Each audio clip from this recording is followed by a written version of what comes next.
Welcome, everyone. Thank you for joining us on this first full day of fall for yet another Back to Basics lecture. And a special welcome to Erwin Jacobs, Chair of the Salk Board of Trustees. And we really appreciate your spending time here. We know you have lots of options in a gorgeous place such as La Jolla, and hope you find today's lecture to be inspiring. I'm Cheryl Dean. I head up the plan giving program here at Salk. So I work with people who have gift annuities here or have included Salk in their estate plans. And I wanted to let you know that Salk is right now in our final year of our first ever campaign. And one of those goals is to actually double the number of our Legacy Society members. So a special welcome also goes out to all of our partners in research in the audience. Jonas Salk would be very proud to know we've got so many good ancestors. And any of you who are interested in including Salk in your estate plans, or who have already done so and just haven't told us, please see me afterwards. We'd love to recognize you for your generosity. And if you wish to remain anonymous, that's still an option. As I mentioned, Jonas Salk, he would have been 100 years old next month. So in order to commemorate his 100th birthday, we have a very short video that I'd like to show you. Kent?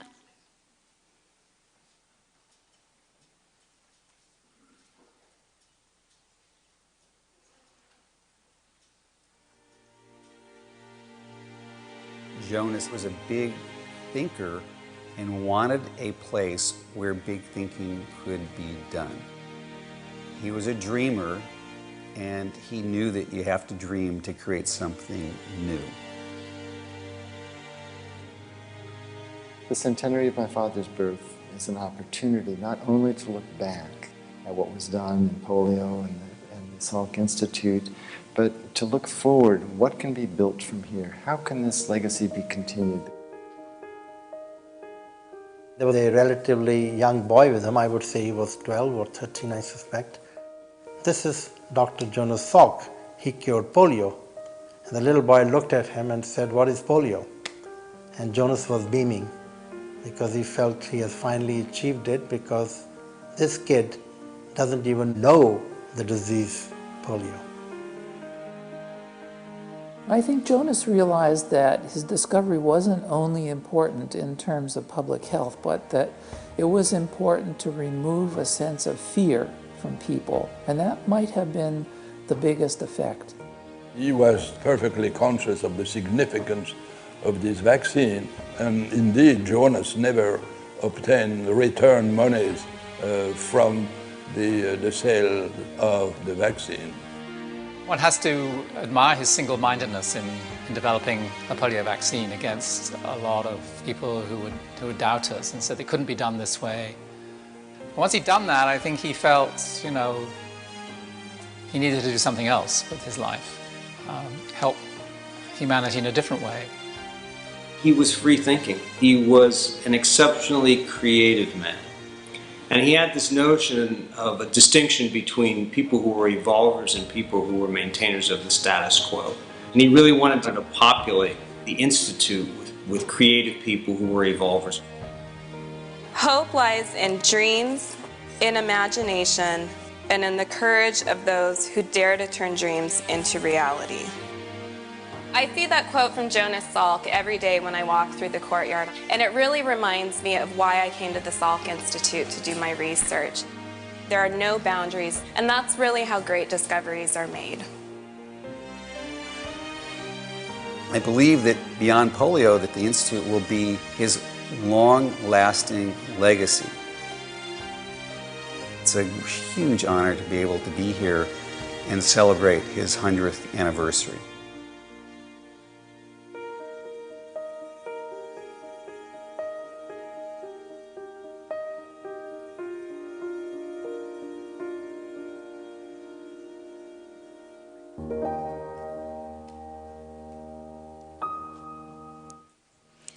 So I'd like to echo Ron's voice there, and it definitely is a great honor to be affiliated with Salk. So we're all very proud of Jonas's accomplishments and everything that's transpired here since then. And obviously, I'm not the only one who feels such way, because now I am pleased to introduce our first outside sponsor of this program. Generally, Office of Planned Giving puts on this series, but today we actually have some help from Biomed Realty.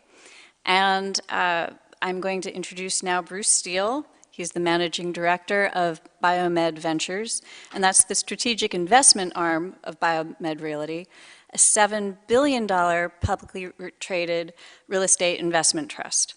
Biomed Realty is the leading provider of life science real estate solutions with over 17 million square feet of laboratory and office facilities in major biotechnological markets. Biomed Ventures is actively investing directly into leading biotechnology companies and top-tier institutional investment firms, and supports Biomed Realty's real estate operation teams in all regional markets. Prior to founding Biomed Ventures, Bruce served in senior operating roles at several leading San Diego-based biotechnology companies. Please help me welcome Bruce Steele.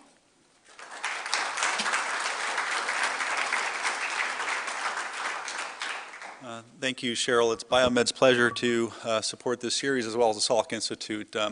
I grew up riding my bicycle and roaming around up here when I was a little kid, so it's always a great place to come visit and hear what really the world's leading researchers are doing. So with that, it's my great pleasure to introduce Dr. Ron Evans. Dr. Evans is one of, well, probably familiar to most everybody in the room would be my guest, since I think Ron's going on 36 years plus here at the Salk as one of the mainstays leading such great research, and is one of the leaders in the field of hormone receptor research and their utility in the cell, and identified their implication in many diseases, including prostate, breast cancer, and leukemias.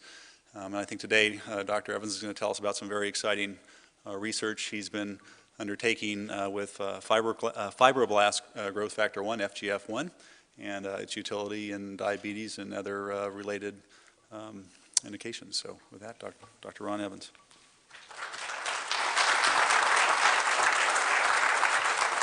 Cheryl, thank you for organizing this, and Bruce, thanks for the kind introduction, and welcome everybody.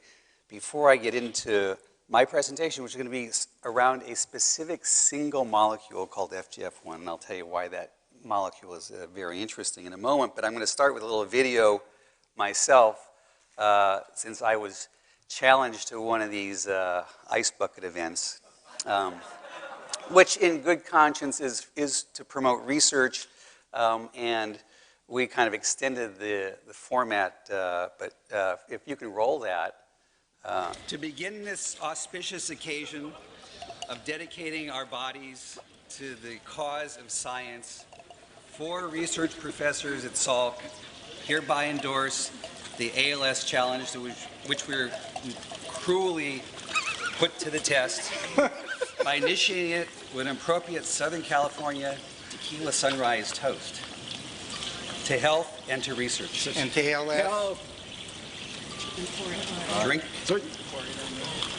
Pour it on my head.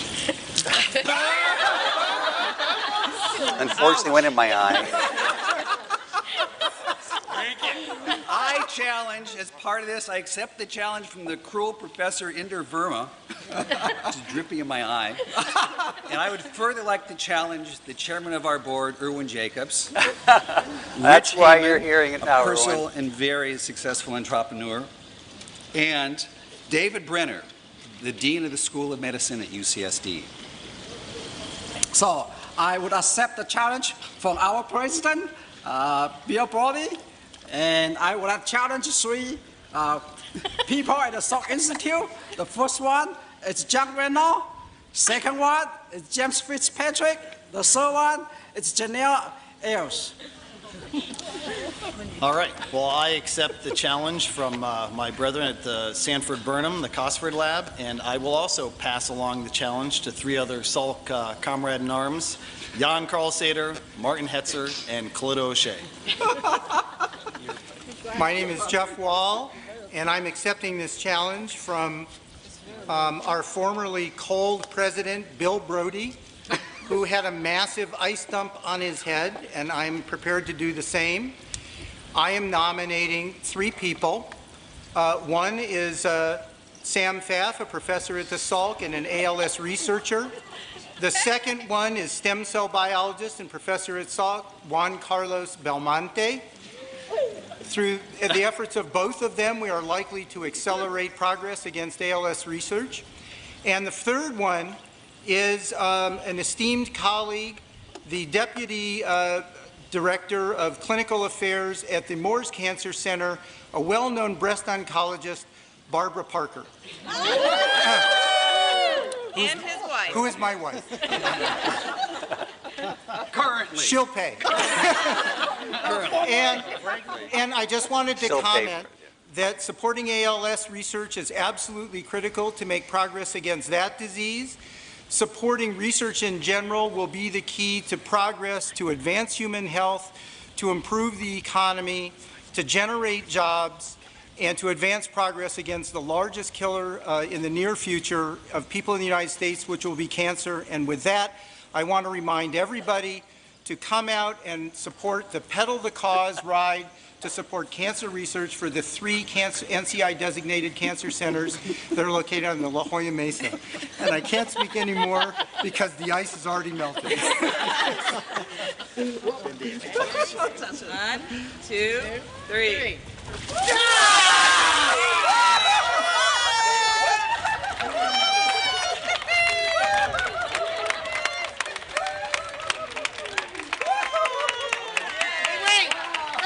All right. No, Jeff wants to keep going. I forgot to say something. Can we do that again? The only problem is once you get Jeff Wall going, it's hard to stop him. And he definitely moved the ALS challenge to the biggest cause in the problems in the country, which was cancer, and had product placement for his wife and Pedal the Cause. He had many agendas in that. But I just wanted to let Erwin know that he's been challenged now, along with David Brenner, to either pay or take the challenge. Anyway, thank you all again for coming here. And I'm going to tell you a very brand new story.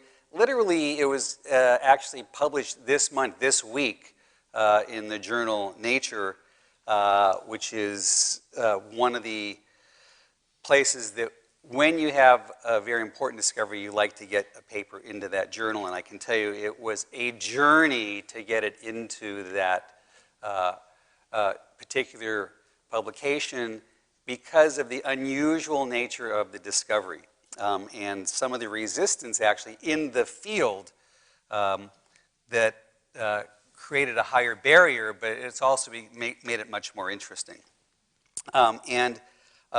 In a sense, what I'm going to tell you is that we have rediscovered a well-known growth factor. It has the number 1 because it was the first member of a large growth factor family discovered back in the early 80s. Much of the work was done actually here at the Salk Institute by Roger Guillemot, our Nobel laureate, who's now 90 and still likes to talk about it. And then the knowledge and interest in this molecule soared and then kind of fell because it was very difficult to find any function for this molecule in the body. And therefore, for almost 35 years, let's say 30 years, it has been focused on in certain ways, but it has not been able to achieve a known physiologic effect in the body. So now getting back to what we've discovered and I'm going to turn this on too, so my timer here. Here it is, okay. I just started my timer, but I'll add 5 minutes. Nuclear receptors are a class of regulators that my lab has discovered and are responsive to certain body hormones such as steroids, thyroid hormone, vitamin A, vitamin D, and other members of sort of fat-soluble hormones. And we found a link between this receptor and FGF1. I'm going to tell you a little bit about our discovery here. I use this in the context of the Suzanne Collins book, The Hunger Game, which is a little bit of a cheesy approach to a story that relates to how tributes from different districts in the future are chosen to represent their district in a battle to the death. And if the tributes, and they're usually teenagers, who win and represent their district gets more food. And in the evolution of species and all organisms on the planet, there's a struggle to survive. And every struggle and every survival ultimately depends on surviving famine. It's easy to survive when there's food around, but it's actually very difficult and challenging to survive when famine's around. So my lab initiated a search, a molecular screen, to find genes whose activity was changed in going from feast to famine or from famine to feast.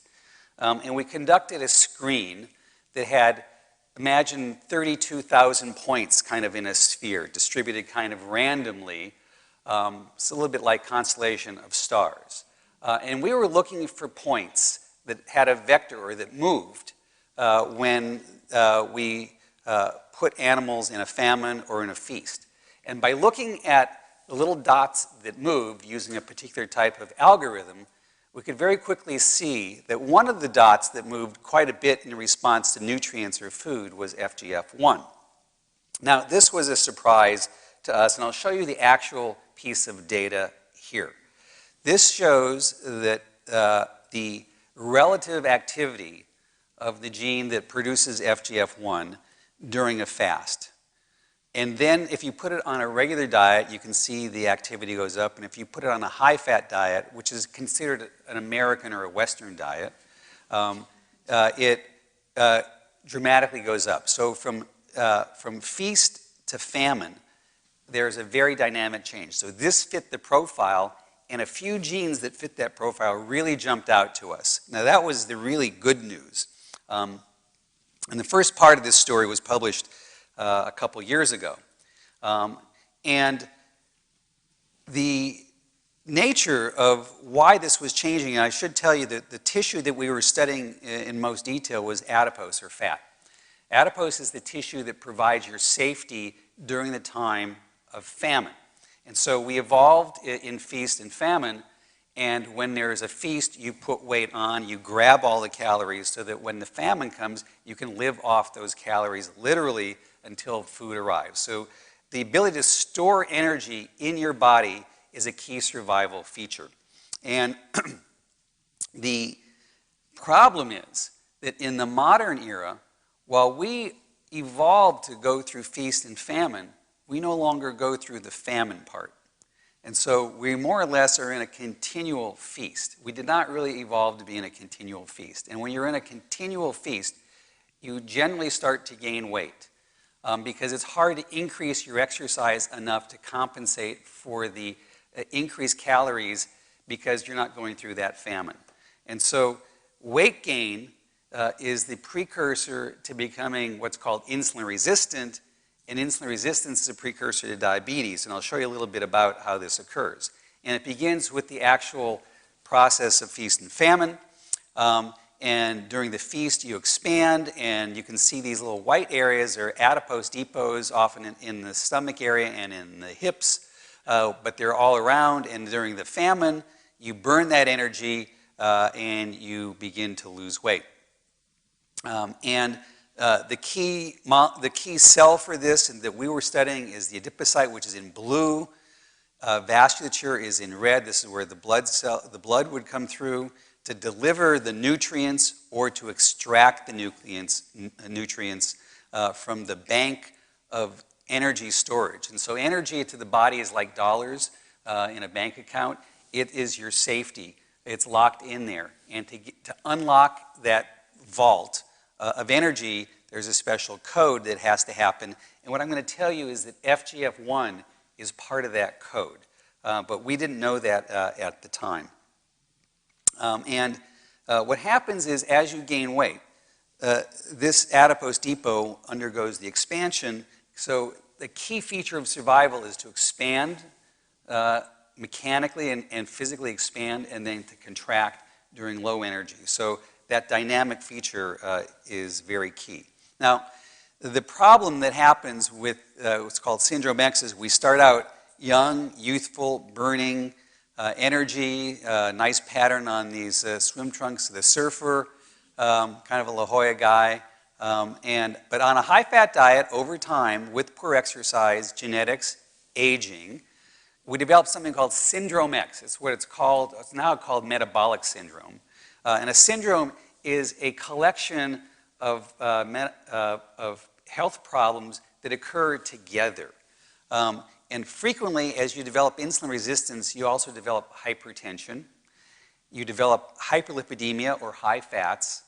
You develop hyperglycemia, or high sugar. And this also links to heart disease. And so these often come together as a collection. And now you can see here the person is overweight. The pattern is now on the couch. They're now a channel surfer. They're a couch potato. This is not an unusual progression in our society, and literally tens of millions of people are becoming diabetic. Nearly half the population is considered overweight, and about 30% is considered 20% over ideal weight, which does not seem like a lot, but that's technically considered the demarcation for obesity. And obesity is a risk factor for insulin resistance and type 2 diabetes. And as we see here, as that insulin resistance stays on, you begin to develop diabetes where the insulin levels that you're producing can no longer control glucose. And with that, you develop blindness, kidney failure, stroke, cancer, neuropathies, all sorts of problems that are linked to diabetes. And some part of your body, if you are diabetic, will take the hit. It finds the organ or tissue that is most sensitive and takes that down first, but it will go through your body progressively. And so it is a bad disease. To compound this, children now, just preteens and adolescents, consume more than 7 trillion calories of high glucose and high fructose sweet beverages or sweet drinks. So 7 trillion calories a year. So the weight gain is shifted from adults to teens now to kids. And putting the pounds on earlier increases your risk to develop insulin resistance earlier and diabetes earlier, and that is what's happening. Stephen Colbert joked, we're entering an era of type 3 diabetes, but in reality, it's gaining some traction because diabetes that begins when you are very young has increased aggressiveness and problems as we get older. So new ways to control diabetes are critical. Diabetes in general is a very poorly managed disease. That's because insulin, the key centerpiece, is dynamic. It goes up and down as you eat. It monitors your food intake. But as you become diabetic, it tends to stay up, and it's less dynamic, and it keeps this high level in your blood. That stresses out the pancreas. The beta cells in the pancreas that produce insulin are always on. That's not the natural state. The natural state is you eat, goes up, you finish your meal, it's coming down, and then it stays low afterwards. But in diabetics, it stays high. So controlling diabetes is not easy under the circumstance of insulin itself not being very dynamic and the beta cell being stressed out. So we discovered FGF1. How does this impact our understanding of diabetes and the potential treatment of the disease? This is why the people in my lab did not like the discovery that we made with FGF1. And that's because if we get rid of the gene from a mouse, which we can genetically engineer a mouse to be deficient of the FGF1 gene, no FGF1 is produced. There is no effect on the mouse. We have these mice, they run around, they reproduce, 2 thumbs up if they had thumbs. And it is so uninteresting that the lab that made the knockout mice back in 1998, so about 16 years ago, sent it around the world to many labs, and no one found anything in the brain, in the gut, in the heart, in the liver, and the entire strain of these animals was lost to the world except for the one colony that was left at the Salk. In actually the lab of Steve Heinemann, who recently passed away, but he was a colleague and we played tennis, and Steve said, do you have any use for FGF1 knockout mice? We looked at them in the brain, no function, we're going to get rid of the colony. We didn't know that would have been the last colony in the world for these mice. And I said, sure, we're studying this actually. So we took them and we began to study the potential role. But at that time, it was so boring that even our dog thought that it was boring. And dogs really, especially puppies, get interested in everything. So that's how bad FGF1 is. So does it have a real function? And the secret and the reason that people miss this is a little bit like Edgar Allan Poe's The Purloined Letter, that the letter was actually right in front of everyone. But it was so obvious that they missed it. The nature of our discovery could have been done anytime almost in the last 30 plus years. But no one thought to put these knockout mice on a high-fat diet or a low-fat diet to give them metabolic stress, the most common thing that an organism needs to survive, to have their species maintained on the planet. And so we then took these same mice that showed nothing for decades and then put them on a high-fat diet. And lo and behold, we got these curves. Now, the curves that I'm showing you are actual data. The knockout mice on a high-fat diet are the red curve, and the normal or wild-type mouse that produces FGF is in the green curve. And both of these start to develop insulin resistance and diabetes, but the knockout mice develop much more aggressive excursion of glucose, higher levels of glucose, so it can't manage glucose. And insulin fails to lower glucose when you give insulins.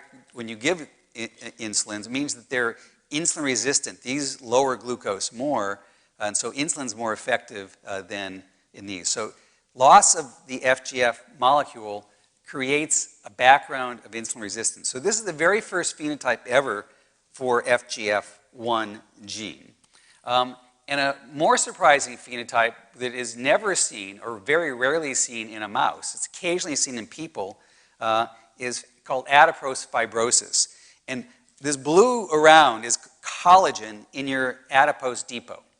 And if you have collagen surrounding your adipocyte, that cell can no longer expand and contract. It has a mechanical sleeve around it that is literally glued to its surface, and it creates like a skin around a basketball or something, and it cannot expand or contract now. That's the key function of the adipose depot. This occasionally happens in people who are undergoing liposuction, for example. If part of the tissue can't survive or near the mechanical event, that can become fibrotic.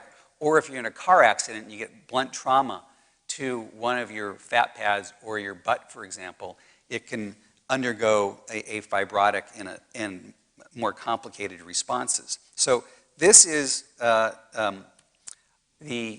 was the second major phenotype when there were none.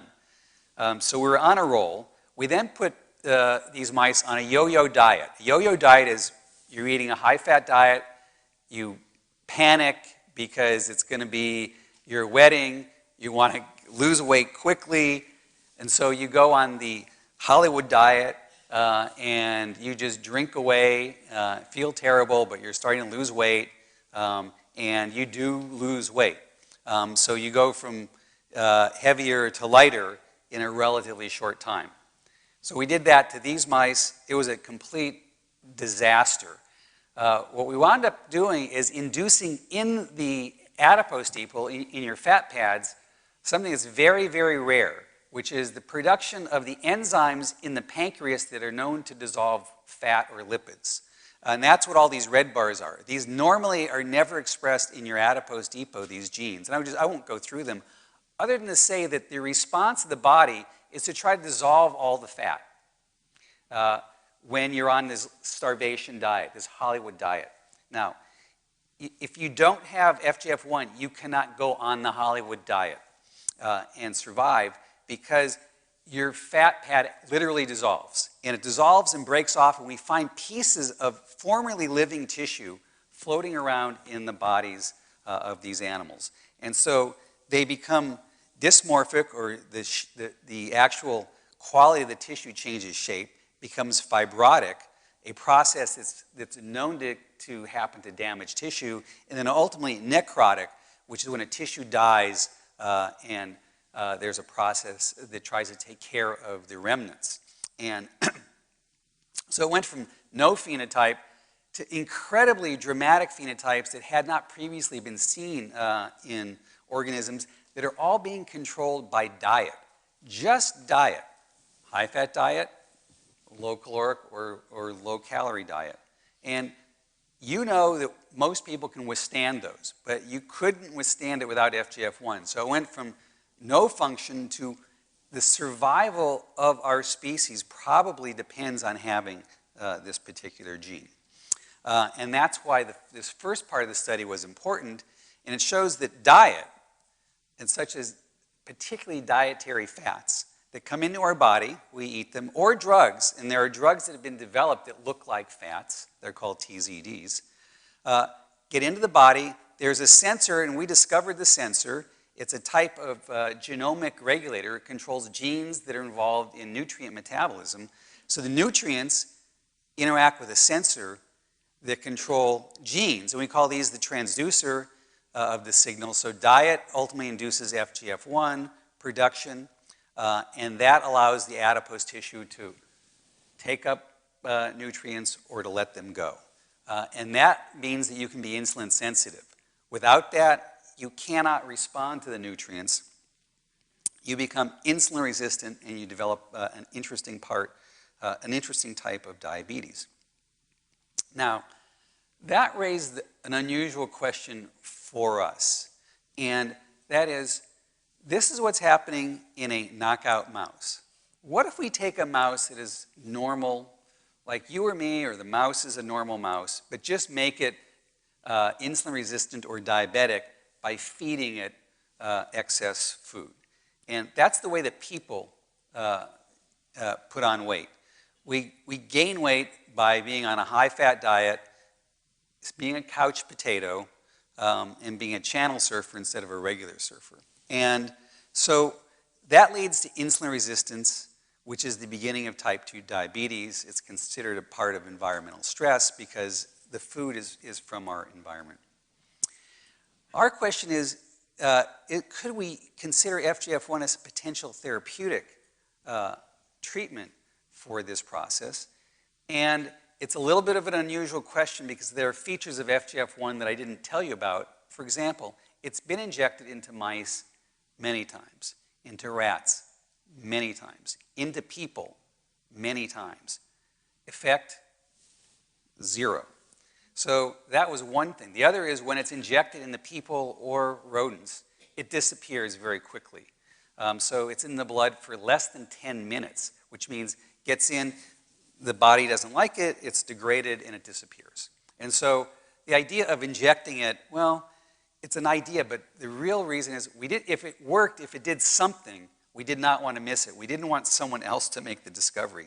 So we decided to actually introduce it and see if we could restore insulin sensitivity into an animal that was insulin resistant in the way that people become insulin resistant.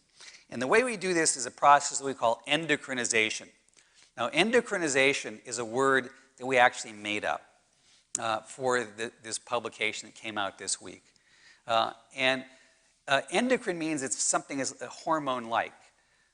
For us, endocrinization means simply injecting the molecule FGF1 into the bloodstream or into the body as if it was a hormone. So we're making it hormone-like by forcing it to circulate. Normally, although we make FGF1, mice make it, humans, there's no presence of it in your blood. It sticks wherever it's made. So now we're putting it into the blood and asking what happens. This is the actual approach. FGF1, we have a syringe. We give an injection, either a single injection, I'll show you what happens there, or multiple injections like every other day, and we're going to see what happens. And I would say the miracle of miracles is shown on this next slide.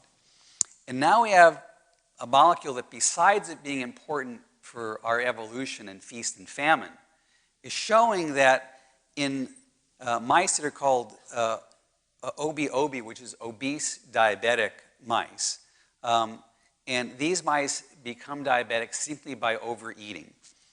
It's a classic way to become diabetic.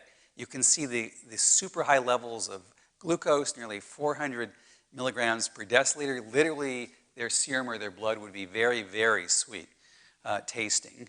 And if you give a single injection of FGF1 into these mice, you see that the fall in glucose is dramatic. It takes it down to very close to 100. So you're reducing this by more than 75%. That's bringing it to very close to normal. So one injection of this molecule into a diabetic mouse has virtually normalized these guys for a relatively long period of time. There is nothing that we know that lowers glucose more than this in a single injection other than insulin. So this is rather a dramatic result.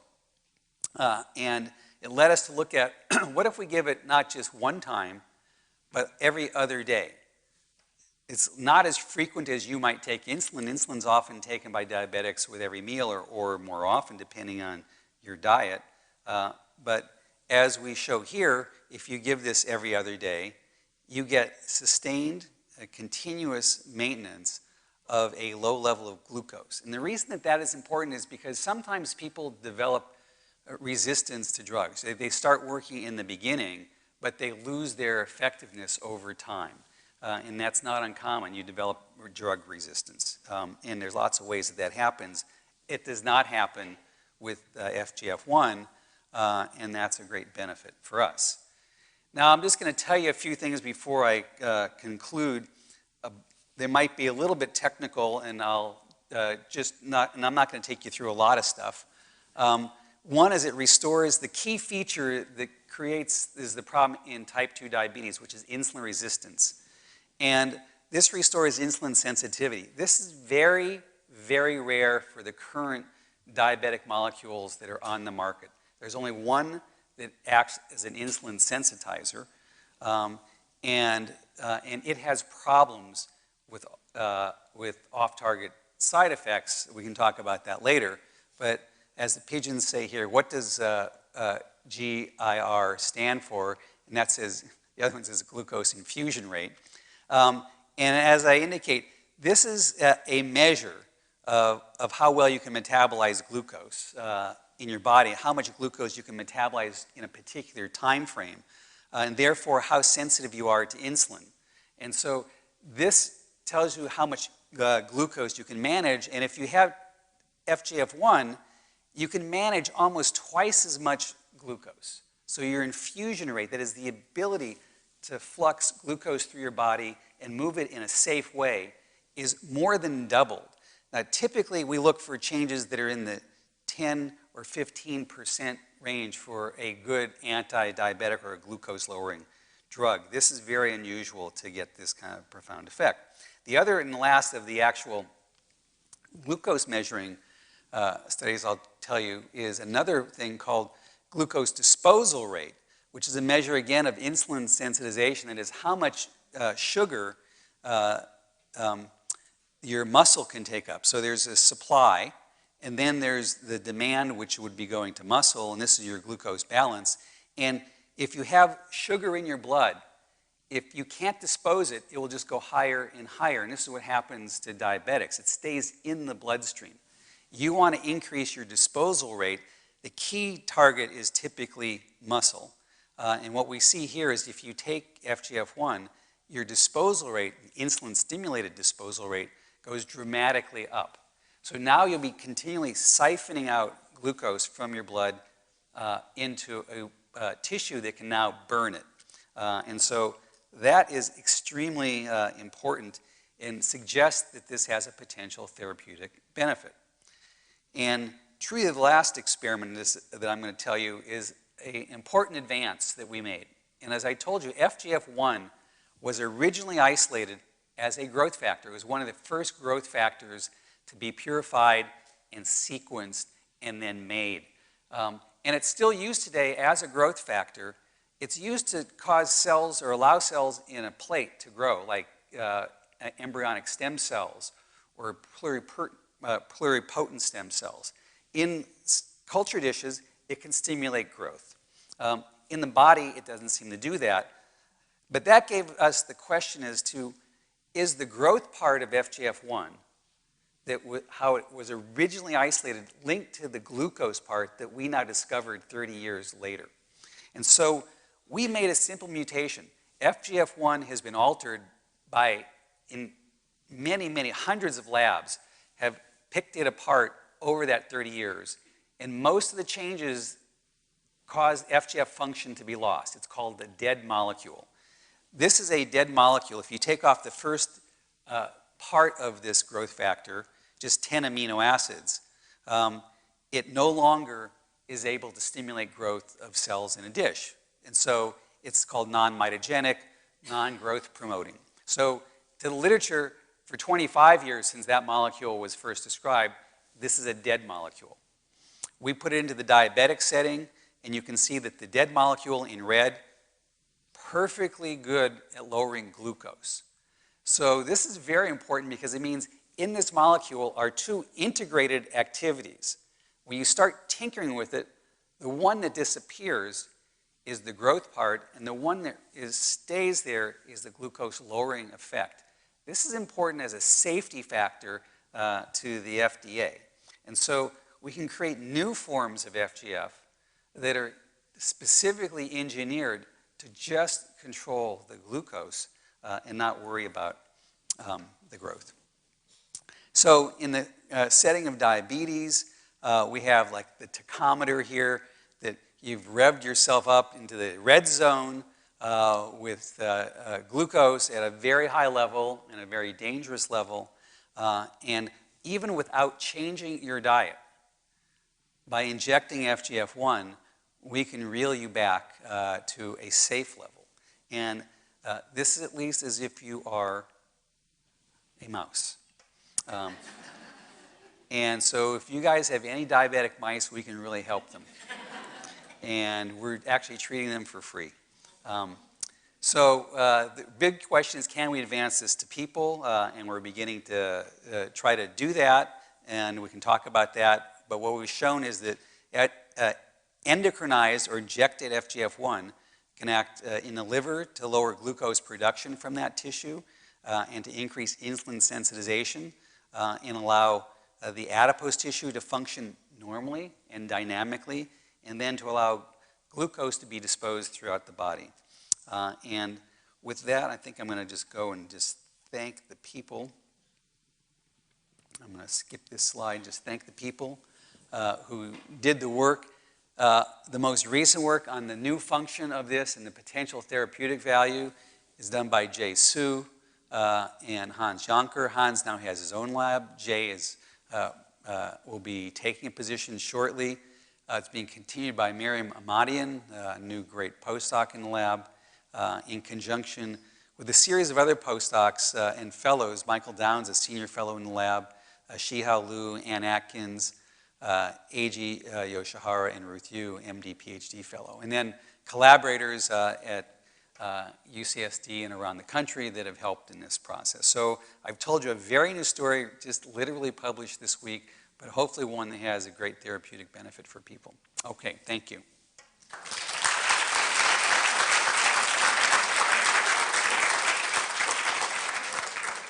Cheryl's the queen of Thank you, Ron. questions. Yes, so I have mics if somebody wants, if anybody has questions. And so please wait for me so that everybody can hear your question. Just also wanted to point out that we just yesterday passed the autumnal equinox, and that would have been what you would have seen.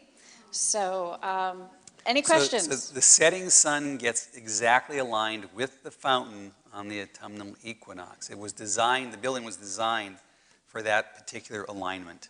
And you don't have to wait until... And the reflection of the sun lines up just exactly with this. So people come from all around to... And in 6 months from now, the vernal equinox does the same. So if we have good weather. Right. Any questions? There's one back there, there's one here. Okay. You mentioned the high-fat diet. But from what I've read, a bigger problem is becoming the high carbohydrate diet that people are eating, and that supposedly converts into glucose in the body faster than sugar does. What would the effect of this molecule be on someone with a high carbohydrate diet? That's a good question. We're pretty sure that it is diet independent. It's really linked to, ultimately, to weight. Weight gain and insulin resistance. So any way that you get heavier or become insulin resistant will push you into this special state where you can no longer manage glucose. So high carbohydrate diets in general are not a great diet. And it's unfortunately a popular diet that we have. But high fat diets are not great diets either. We're designed to have balanced diets. Of course, humans, as you know, will eat anything. And it's a survival feature. We are good at surviving. But the other thing that we're good at is moving. People are good. We are engineered to move because we're predatory. And we have very good attending skills, and we have a very good perception of our environment. So if you become sedentary and sort of isolated like in TV watching and that sort of thing, or you're not moving and you're eating bad diets, you're the ideal candidate for developing insulin resistance. And literally about 30 to 40 million Americans are in that state. About 200 million Chinese are in that state. It's going to be we're entering into a worldwide epidemic. It's addressable, but in reality, it's not really addressable without medical intervention. You cannot tell people on this planet to be good. It doesn't work. You can't say eat well. It doesn't work. People eat whatever they want, and they do it, and they eat badly all the time. So we know the problem of a lot of diseases, but the treatment is going to actually require new treatments, and that's really what we're offering here, I think. There's also a question back there, Cheryl. Just with regards to the recent epidemic in obesity, I mean over the last 20 years, that sort of thing, would you say that that's primarily explainable by caloric consumption, or is there some biochemical explanation that may be part of it? Well, that's a very good question. I mean, I think that the standard and sufficient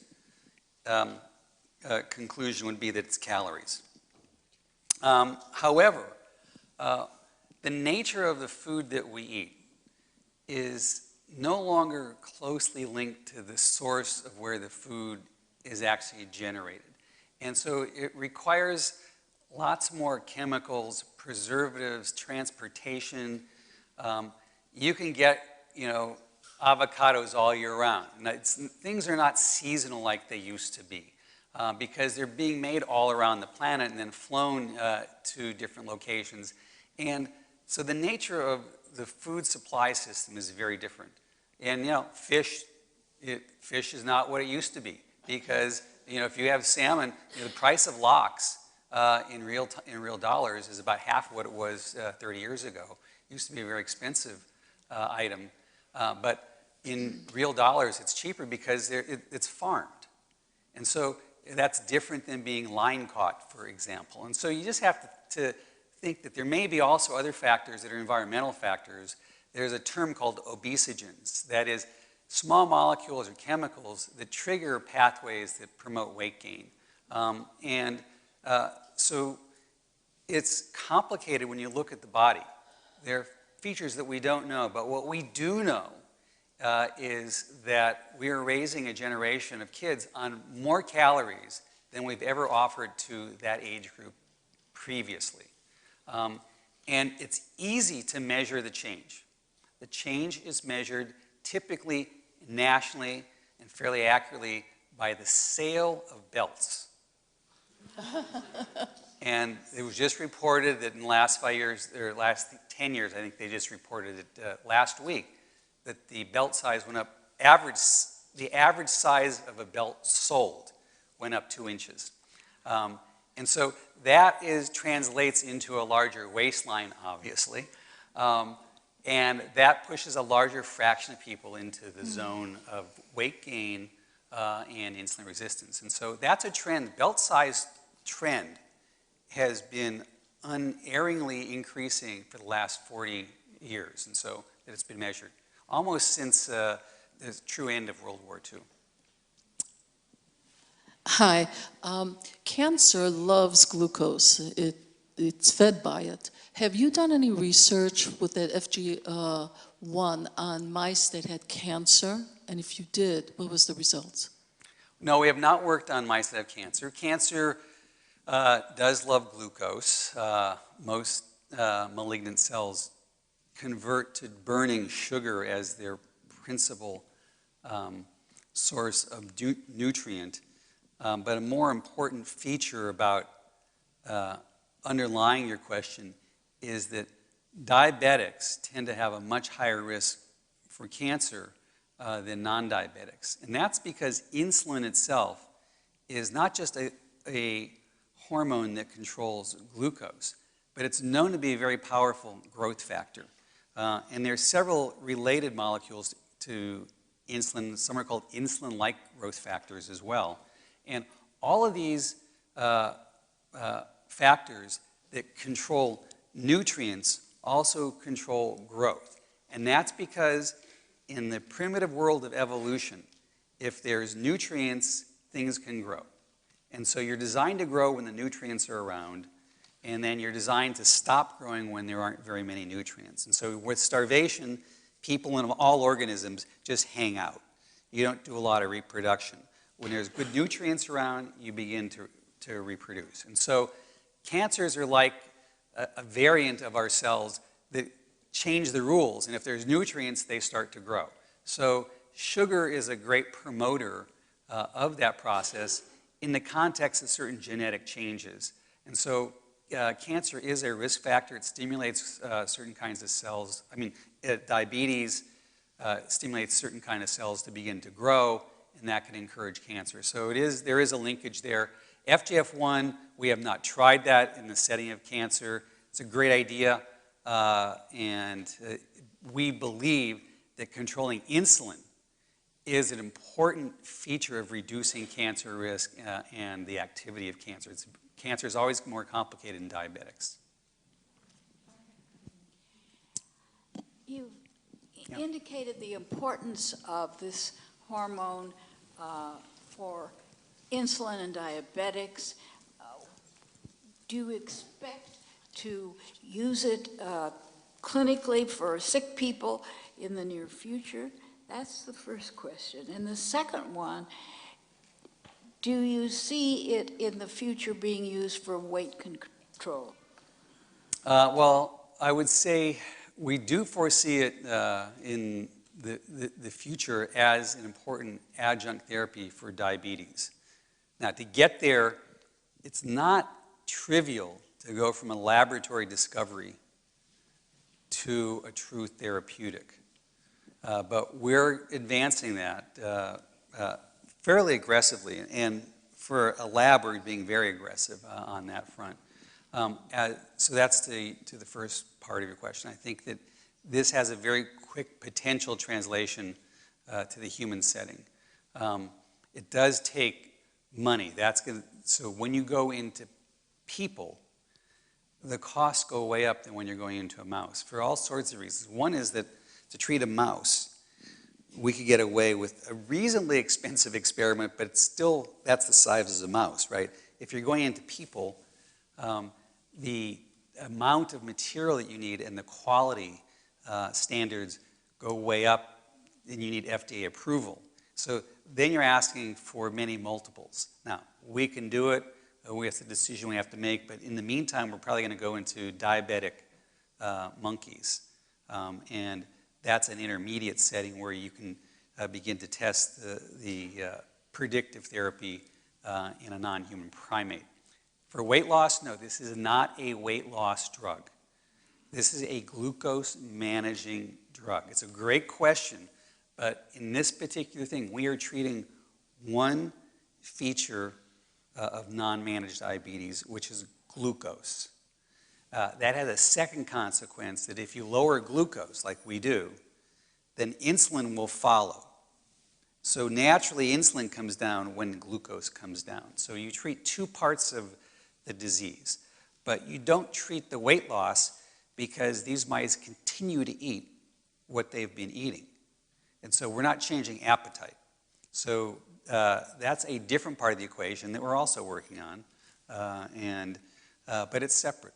You really have to take them as bits and pieces. If you try to tackle the whole thing, you're going to be left stymied and probably not making much progress at all. So it's difficult to make progress in general because getting definitive new therapies is challenging, and it almost always comes from new science.